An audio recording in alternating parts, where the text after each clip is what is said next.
Voluntaryong nagsuko sa revitalized police sa barangay kan 2nd PMFC asin POV Corpus Municipal Police Station ang sarong lalaki na miyembro kan Communist Terrorist Group alauna kasubagong hapon Disyembre 10. Pigbistuan nagsukong rebelde na si alias Snell na runner asin collector kan revolutionary taxes asin nag-ooperar sa barangay Giandawan, Kabangrayan asin Lampuyang sa POV Corpus Masbate. Pigsasabi man na ini ang nagde-deliver nin mga supply asin pinansyal na suporta sa mga rebelde sa barangay Tawad asin Baras sa Esperanza, Masbate. Taong 2020 ka na-recruit si alias Snell kan certain Katagalog sa Sitio Tower, Barangay Buena Suerte, POV Corpus Masbate. Ito pong CTG ay kinilala sa pangalang alias Kadenben or Bugas. Siya po ay under po ng milisya ng bayan ng Communist Terrorist Group sa ilalim po ng pamumuno ni Bobby Lopez Cañete.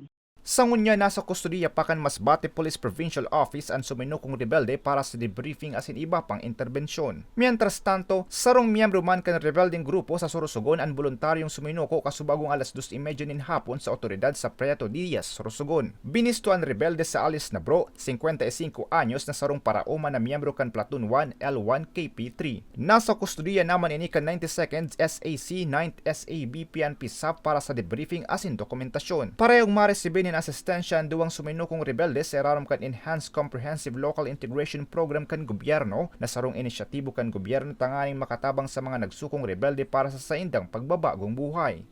Para sa mga baretang tatak Bicol, Ariello Bea.